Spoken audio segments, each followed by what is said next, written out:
लीजिए श्रोताओं, आपके सामने प्रस्तुत है तेनालीराम की चतुराई से भरी प्रसिद्ध कहानी रिश्वत का खेल।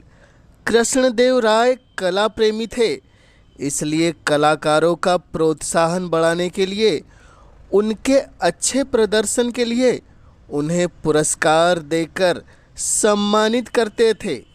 कलाकारों को सम्मानित करने से पहले वे एक बार तेनालीराम से जरूर पूछते थे।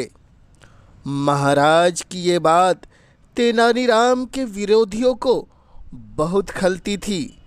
तेनालीराम कुछ दिनों से दरबार में नहीं आ रहे थे, जिसका फायदा उठाते हुए उनके विरोधियों ने महाराज के कान भरने शुरू कर दिए। उनमें से एक विरोधी महाराज से बोला, महाराज तेनालीराम रिश्वतखोर है। दूसरा बोला, महाराज वह जिसको जितना बड़ा पुरस्कार दिलवाता है उससे उतनी ही बड़ी रिश्वत लेता है।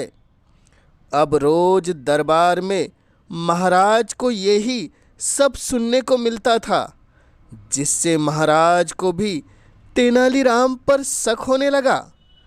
जब कुछ दिनों बाद तेनालीराम ने दरबार में आना शुरू किया तो महाराज ने उससे कुछ कहा तो नहीं, लेकिन अब उससे कुछ भी पूछना उन्होंने बंद कर दिया। अब तेनालीराम को भी लगने लगा कि उसके पीछे जरूर कुछ बात हुई है, जिसकी वजह से महाराज ने मुझे पूछना बिल्कुल बंद कर दिया है। एक बार दरबार में बहुत सारे कलाकार आए हुए थे।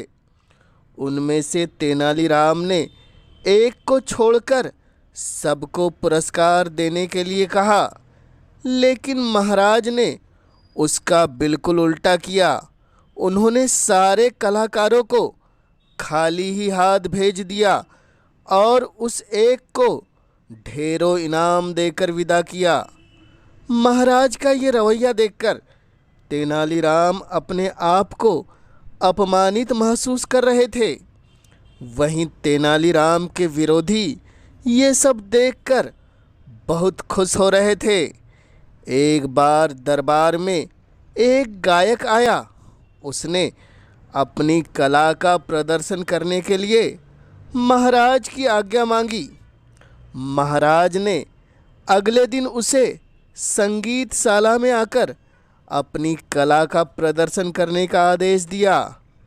अगले दिन उस गायक का प्रदर्शन देखने के लिए संगीतशाला में काफ़ी भीड़ जमा हो गई।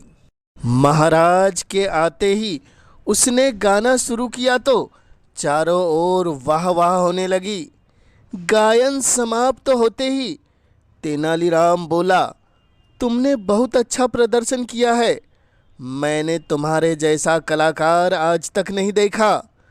तुम्हारे प्रदर्शन के लिए तुम्हें कम से कम 15,000 स्वर्ण मुद्राएं मिलनी चाहिए।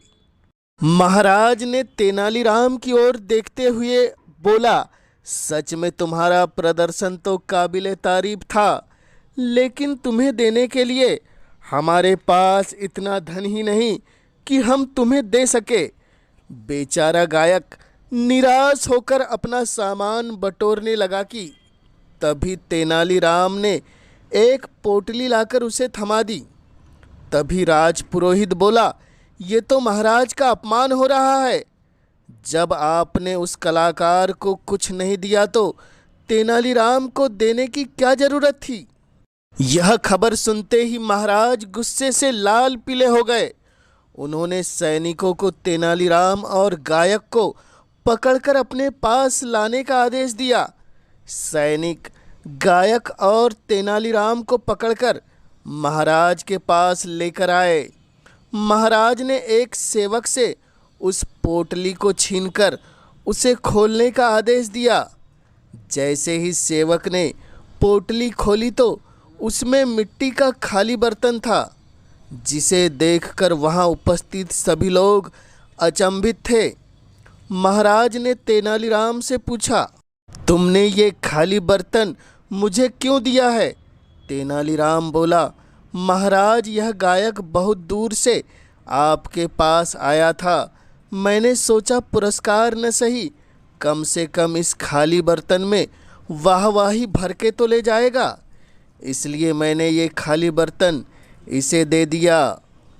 तेनालीराम का जवाब सुनते ही महाराज का सारा गुस्सा फुर्र हो गया और उन्होंने उस गायक को 15,000 स्वर्ण मुद्राएं इनाम के रूप में दे दी। इस प्रकार तेनालीराम ने अपनी बुद्धि से अपने विरोधियों की चाल पर पानी फेर दिया।